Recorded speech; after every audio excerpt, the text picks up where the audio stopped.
On blast. And we are live. This is the Wrap It Up on Blast Raps post-game show. As always, my name is Sheldon Alexander, and this episode of Wrap It Up is brought to you by Clean Cuts Barbershop, 2013 Danforth Avenue in the east end of Toronto. Clean Cuts, the multicultural barbers that will always keep you fresh for any and all occasions. So go see Skip and the crew. And as a wise man once said, tell them that I sent you. Check them out on Instagram at Clean Cuts Toronto or give them a call, 416-917-4833 to book your appointments now. Raptors fans, how you doing? Thank you for tuning in once again, as you always do, live on Twitter at Shell Alexander. Click the link, hit the comment section, let me know what you think, vent a little. We're here live on Twitter after each and every Toronto Raptors game. Another feed up on Instagram as well to take your comments and questions there. You can find that feed at Sheldon Alexander. Now, if you're not or unable to join us live, no worries. It becomes a podcast, so you can find, if you just search the On Blast podcast, and you can find that on iTunes, SoundCloud, Google Play, and on YouTube. Like and subscribe as always, and remember to tell your friends. Share the love that is the Wrap It Up podcast. And there'd be a lot more love in Raptors land if they didn't get off to such a bad start tonight. This was not a good game, and I'm here for you guys. I know Raptors fans, there's a lot to say here because this was a big boy game. If you follow the pod, you know I circle the big boy games on the calendar. These are the games that I use as measuring sticks to judge where the team is at, how you're feeling at the team, because this is like a peek inside the window of what playoff time would be like. You know, you really get to see what your team's like, what certain players are like when you put them in the pressure-packed situations. And this is a game I feel like clearly you could tell on the one side, the Milwaukee Bucks came into this game, and you got to remember, it's a rematch of the Eastern Conference Finals. Milwaukee Bucks were embarrassed in that Eastern Conference Finals because they got out to a 2-0 lead and then lost 4 straight games to the eventual NBA champion Toronto Raptors. So you know the Milwaukee Bucks had this game circled on their calendar. And if you're the Toronto Raptors, you got to know that coming into this game. You got to know that they're going to give you their best punch because that's what's on their mind. But the other thing to remember here is the Milwaukee Bucks are playing on the second night of a back-to-back. And if you're the Raps, I'm not saying that you're fresh, you're on the road, cool, but they're on the second team of a back-to-back. You got to come in and you got to start out better than the Toronto Raptors did in this game. And that's really, I mean, if you look at it, that's really why the Raps lost this game. 115-105, Milwaukee Bucks win. And Kyle Lowry is the only reason this game was close. He had 36 points on 11 of 18 shooting. That's insane. Giannis doing what Giannis does, 36 points, 15 rebounds, 8 assists for Giannis Antetokounmpo. That's disgusting. That's what MVPs do. That is a big boy performance. You follow, the team follows you. This is a big game. Giannis probably took the biggest brunt of the loss last year in terms of the Milwaukee Bucks letting that NBA Finals appearance slip away. And you know Giannis has been angry. We saw him after that loss to the Raptors. He was super upset. You know he stewed about that all off season. And so you knew that he was coming to play a big boy game. And the thing that I stated from the start of this season, the two things I want you guys to think about, right? Because again, I'm just going off my observations. As always, you guys know with this pod, I'm not telling you that I'm right. I'm not telling you that I'm wrong. I'm just calling it how I see it. And I'm here to have the conversation with you guys. But guys and girls, got to remember the ladies. Lots of ladies watching the pod as well. Appreciate everybody watching the Wrap It Up podcast. But my point is, two of the main things I wanted to make sure of that we pay attention to is if the Raps are going to have another great season, meaning winning 2 rounds in the playoffs at least, right? Making it back to the conference finals, or even being a team that contends to be atop the Eastern Conference. What you need is consistency and what happens in winning time.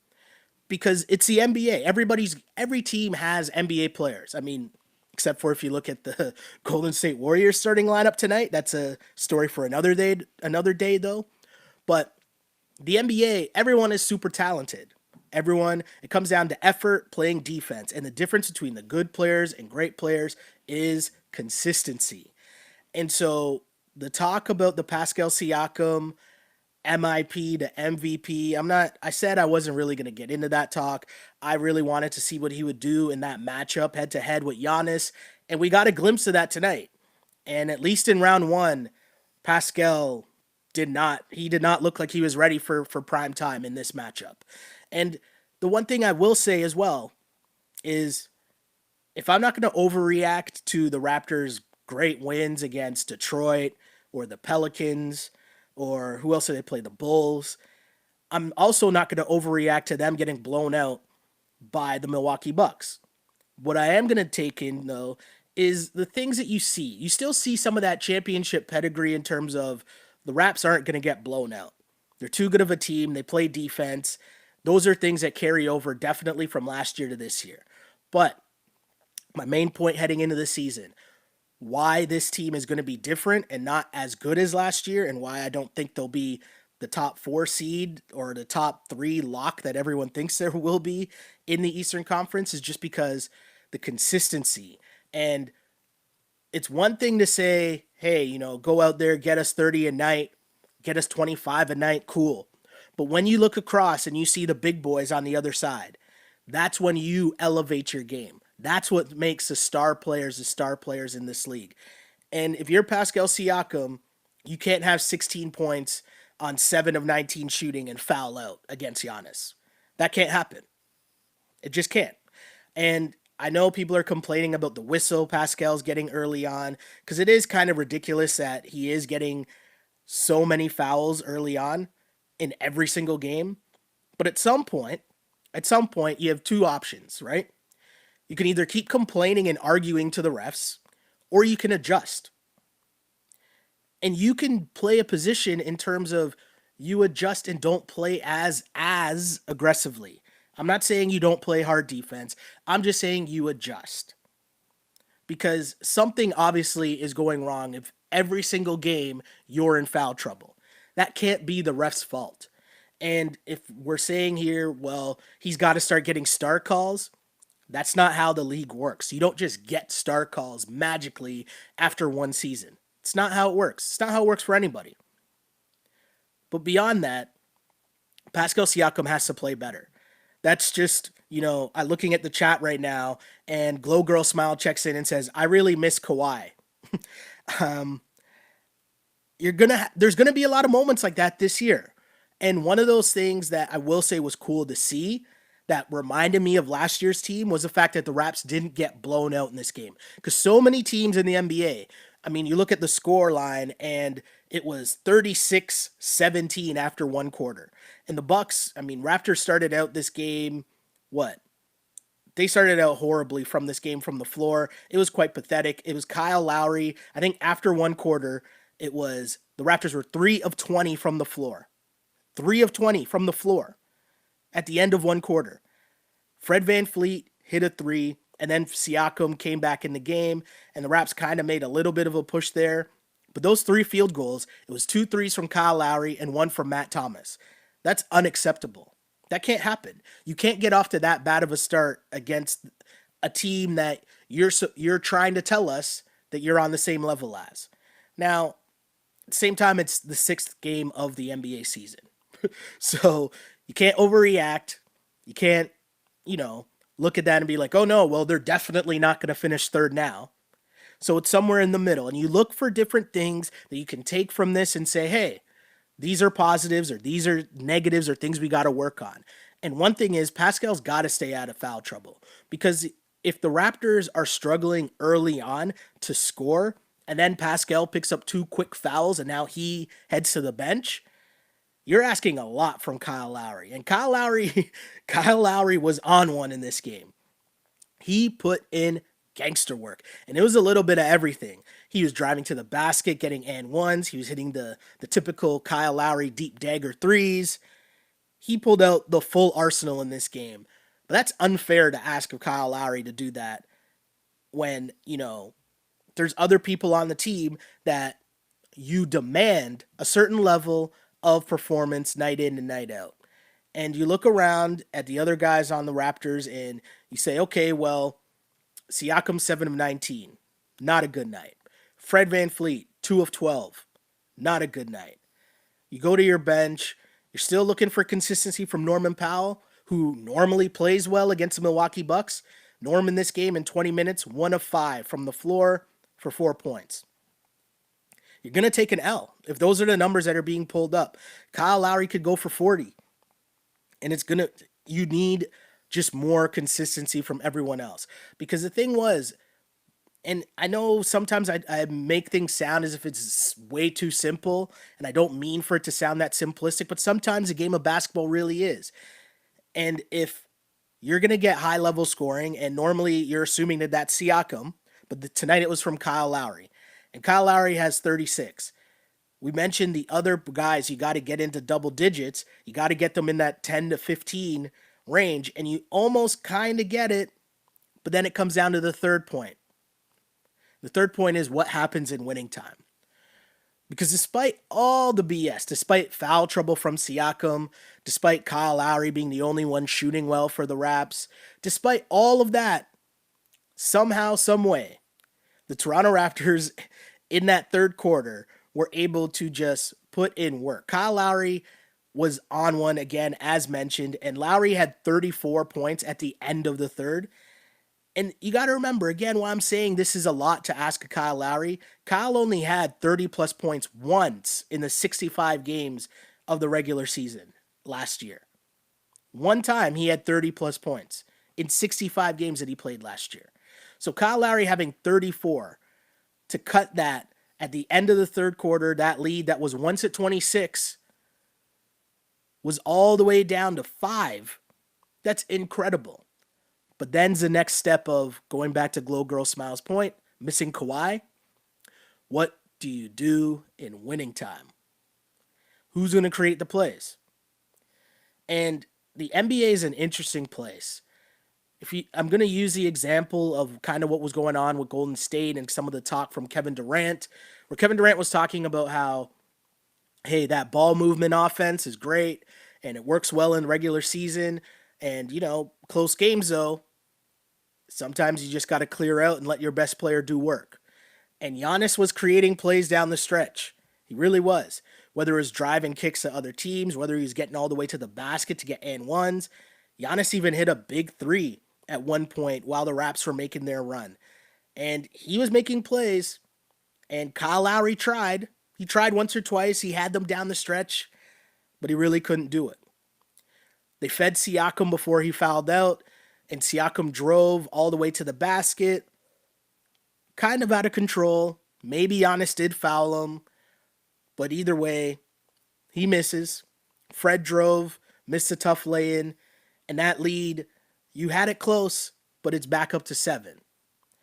And that's just where what happens in winning time is so important. And so much talk again, going back to the KD stuff, because it's a reminder of Kawhi as well. The argument about the mid-range game. The mid-range game, the part that everyone misses in all the stats of like layups and threes, is in crunch time, right?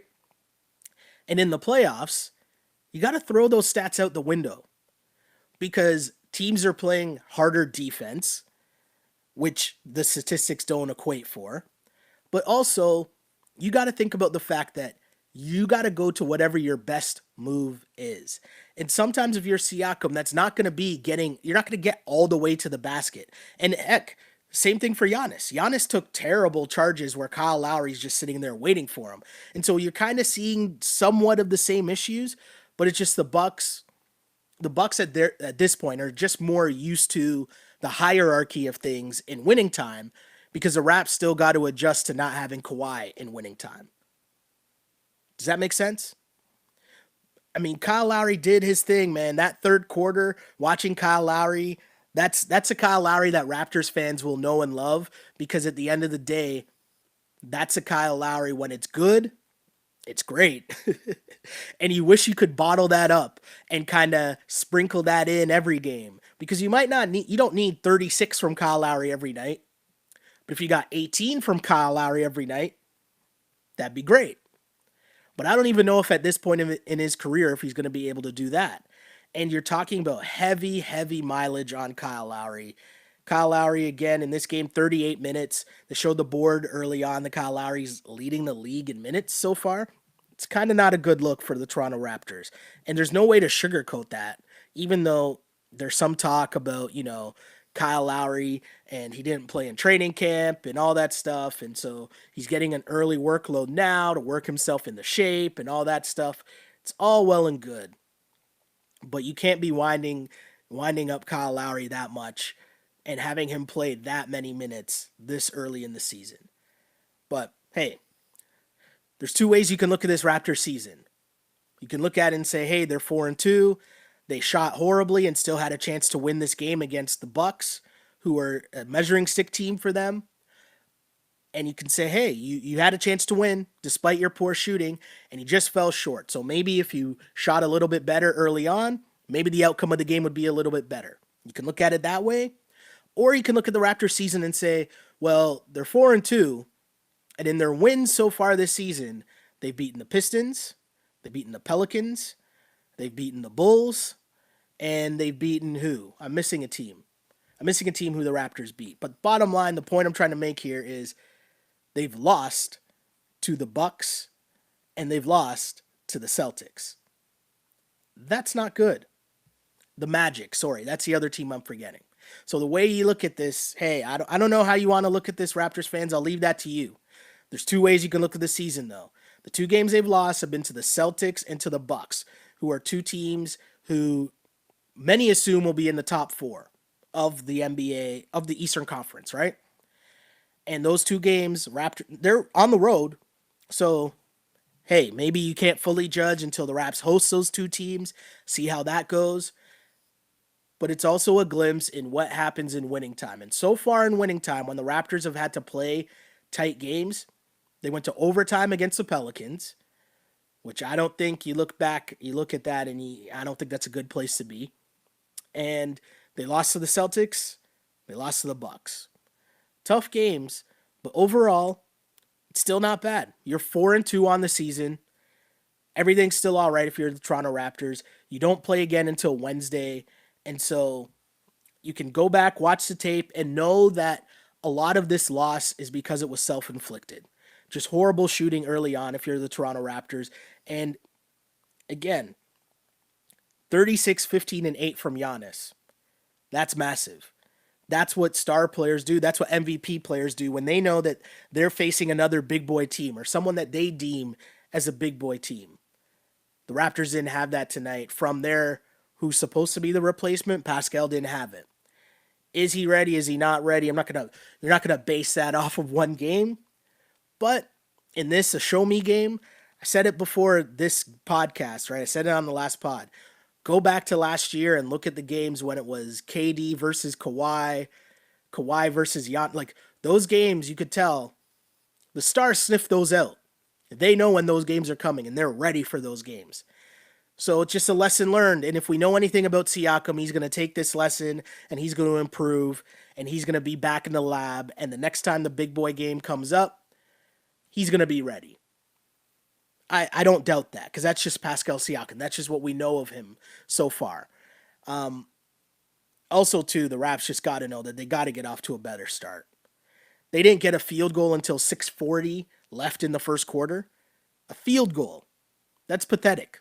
That can't happen. Matt Thomas can't be the second player to get a field goal in a game if you're the Toronto Raptors. That can't happen. That's unacceptable. You give up 36 points in the first quarter. Unacceptable. And I know that the Raps did a good job in coming back, but again, the reminder, the Bucks were on the second night of a back-to-back. And there's gears. We know there's gears in NBA games and NBA seasons, but the reminder is that the two Bucks losses that they have this year were an OT in Miami, where they gave up a 19-point lead, and in Boston they gave up a 21-point lead. So they got burned a couple times already this year in terms of blowing big leads. It was going to be very rare for them to do that again. Came close, but again, it didn't happen. Horrible shooting night for the Toronto Raptors if you're not named Kyle Lowry. And if I'm going to be really honest here, There's some things you want to pick up and you hope that it's not trends. You hope, I'm saying this, you hope that it's not a trend. But if you take a look at the Toronto Raptors starting guard situation and Fred VanVleet, there's a lot of pressure put on him in this season, right? People are expecting a lot from Fred VanVleet, especially since he's been moved into the starting lineup and he came out opening night. And opening night, Fred VanVleet, if you remember, 34 points, and it wasn't even just the 34 points, but it was the fact that it was great shooting. 34 points on 12 of 18 from the floor, 5 of 7 from 3, 7 assists, 5 rebounds for VanVleet. In the games that followed, he's gone 2 for 11, 5 for 14, 3 for 14, a good game against Detroit, he was 5 of 9, and then 2 of 10. That's not a good shooting percentage since that opening game for Fred VanVleet. And I know he banged up his ankle, and there's a lot of pressure on him.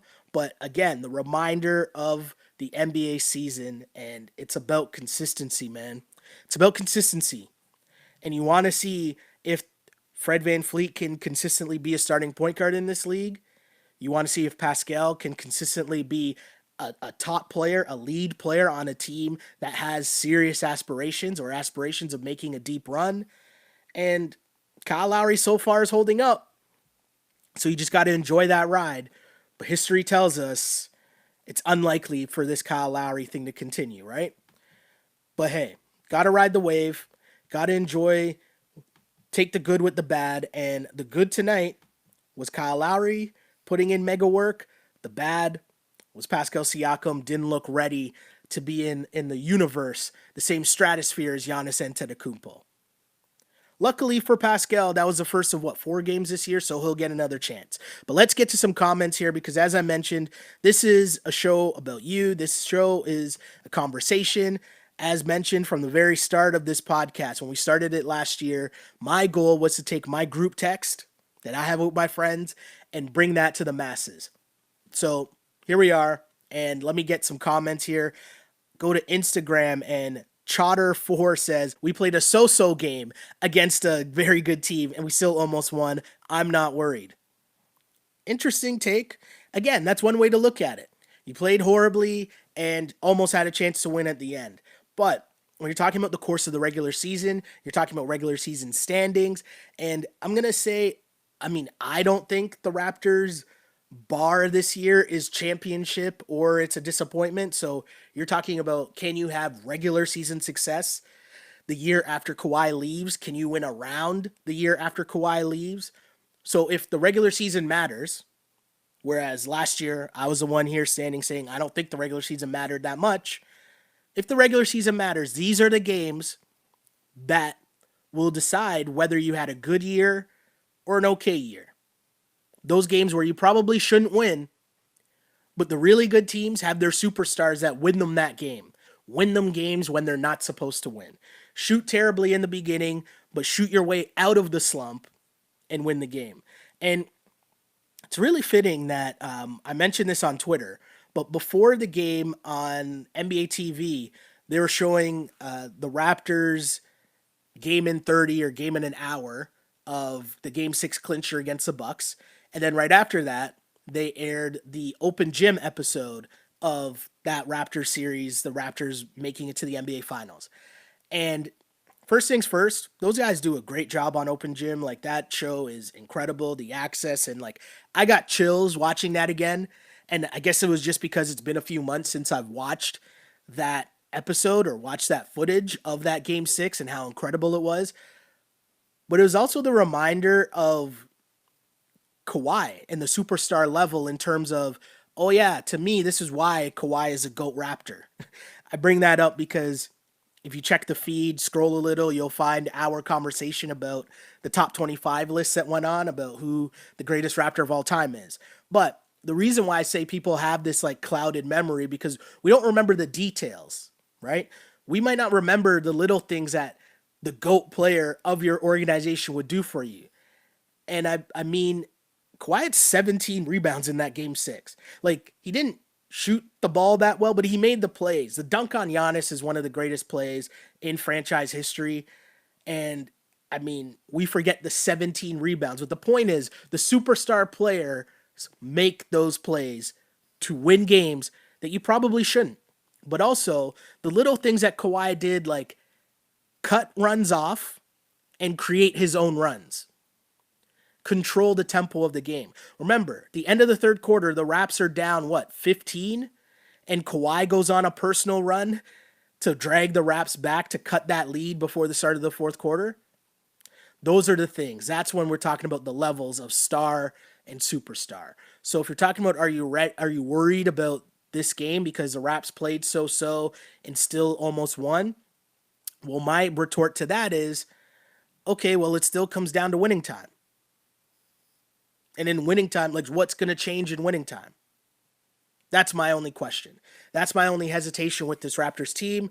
But again, the reminder, they will be a good team this season because they will still be in middle of the pack of the playoffs, and they will be a solid team. They will be in a lot of games because they play defense. They will be in a lot of games. And so it comes down to what happens in winning time. I guess this game will just be one of my Exhibit A's. Let's get some more comments here, though, before we wrap up. Emma checks in. Emma J. Brown on Twitter jumps in and says, Bucks are not winning a championship with that roster. They are not next level. I totally agree with that. I think the Bucks took a step back this year. I think they needed Malcolm Brogdon. Brogdon just fit better into what that team needed. He's like a stabilizing force, whereas Bledsoe is just such a wild card. And I tweeted this as well. Kyle Lowry and Eric Bledsoe really kept the Raptors in this game. And Chris Middleton forever will be the king of we don't believe you need more people. If Middleton's your second best player, I don't think you're winning the championship.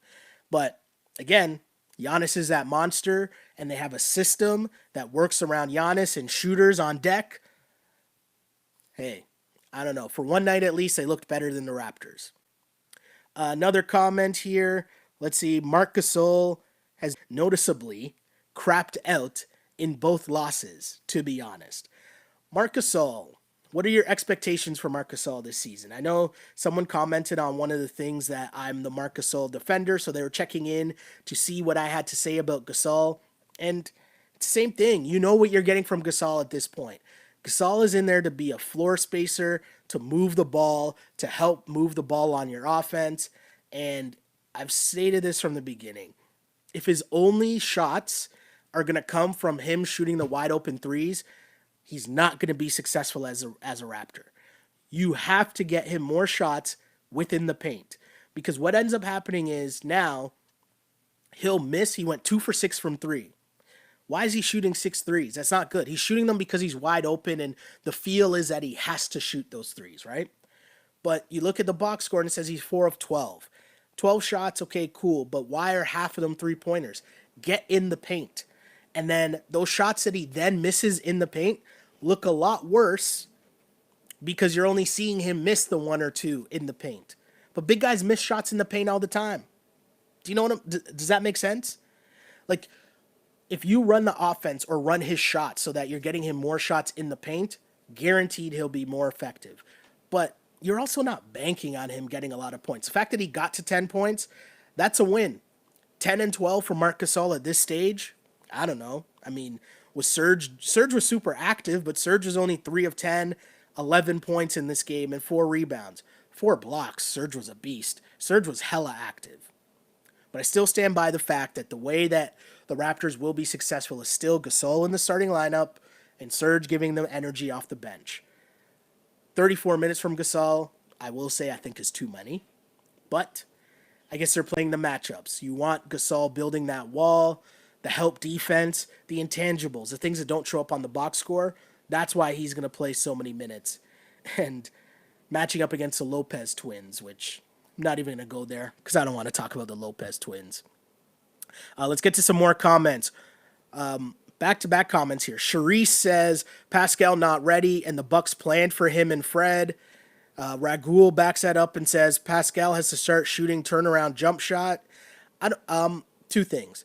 Pascal didn't look like he was ready for the Giannis matchup tonight. I'll say that. But much like we stated that Pascal has to be ready for other teams to have the scouting report on him. The same thing for Fred. You're not going to surprise teams anymore. So as mentioned, Fred's shooting struggles since game 1. He's had one good shooting game since. That tells me the scouting report's out on Freddie. So the adjustments got to be made. You got to know how you're going to get your offense. And hey, he's still contributing, finding ways to contribute because he had 7 assists, 6 rebounds in this game. But you need him to score. And this is where you're going to find the next level of where the Raptors are going to be. Because ultimately, it's going to be about, can you get consistent scoring contributions from Fred, Kyle, OG, Norman Powell? And so far, you're getting it from Kyle, and you're not getting it from OG. You're not getting it from Norm. And so, it's a tough spot. Very tough spot. Alex checks in and says, if Siakam is going to become a superstar caliber player, he's going to have to learn how to not get himself into foul trouble. It's a great point, Alex, and it's totally true. You cannot get in foul trouble. And again, you can there's 2 ways to look at it. Blame the refs and say, hey, he's a superstar now and he deserves to get calls. You can keep arguing that and keep taking foul outs, or you can try to make some type of adjustment to where you don't get the cheapy foul on the perimeter because you're reaching. Avoid that foul. You can avoid the foul where you're driving out of control to the basket. You can avoid that foul, right? Another comment here says, Lowry was tenacious and the lead charged to bring it back for a 4-point deficit. Lowry was all over the place, man. There's not a bad thing you could say about Kyle Lowry. Kyle Lowry wanted the smoke in this game, and he just needed someone else to follow him, and the Raps probably could have won that game. Problem is, they didn't get enough consistently from anyone else, and that's going to equal an L to a good team in the league. Going to get a couple more comments here before I wrap things up here. Pun not intended. DVAD says, well, it can't be Norm. My guy C Brown. Oh, man, C Brown, I don't think he's checked in so far this season on the Wrap It Up podcast, but our ongoing discussion that we have at work all the time is about Norman Powell, and Norm is off to a bad start this season.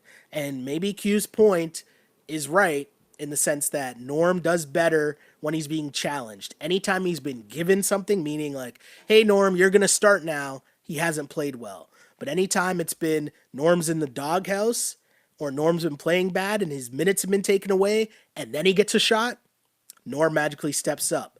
But in this season so far where it's been, hey, Norm, you have guaranteed 20-plus minutes coming off the bench, we need your energy and scoring, hasn't shown up yet. And hopefully that'll change. Another comment, good comment, Siakam is still learning, he will adjust. Totally agree with that. The only thing we know about Pascal Siakam is that given challenges, he will improve, he will get better, and he will continue to improve and just work on whatever his weaknesses are. People are talking about Terrence Davis getting some more minutes. I mean, Nurse is trying desperately to give more minutes to his bench. Matt Thomas played 9 minutes. He was okay. Terrence Davis played 9 minutes. He was okay. Boucher's trying to get a look here and there. So Nurse is trying to extend his bench, but it's just not there yet. And that's the other problem. Like, you can't really threaten Norm's minutes because there's no one else behind him willing and able to take the minutes. Because if you look at it, Stanley Johnson, DNP CD. Hollis Jefferson, I don't think he's hurt. It says DNP CD on my box score. So I don't know. And McCaw was out with an injury. I know that much. But McCaw, again, he's not the one that's going to be giving you scoring.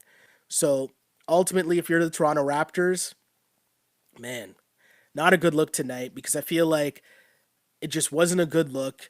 And it's a good show me game. It's a game where you know the Bucks are going to come out fired up and you know you got to be ready. And instead, the Toronto Raptors scored 3 field goals in the first quarter. They were 3 of 20 from 3. From the floor, not from 3, from the floor. The Raptors' first 3 field goals. 3 field goals. How does that make sense in the first quarter? Again, that can't happen. But Bucks win 115-105. Giannis Antetokounmpo 36, 15, and 8. Kyle Lowry tried all he could to bring back the Toronto Raptors in this game. Lowry did all that he could. I mean, he really put in work and finished with 36 points for Kyle Lowry. And again, he only had one 30-plus point game last season in 65 regular season games. So, tough one for the Toronto Raptors. They just didn't have it enough. And if you listen to this pod, I know I'm going to sound like a broken record for the whole season, but it's going to come down to consistency from whether it's Pascal making the leap or the people behind him making the leap to give consistent scoring. It's going to come down to what happens in winning time. Because the Raps, I'm going to sound like a broken record because this is a good team. They play defense. They defend. They will not get blown out many times because they work their asses off to stay in games. They were down by 26. Could have just, said, hey, the Bucks wanted it tonight and they wanted it more than we did. We won the championship. This is like a little glimmer of their championship because they got embarrassed last year, and the Raps could have packed it in. Instead, they buckled down and made a run and came back. So if we're looking for silver linings, I guess that's one of them. Bucks win 115-105.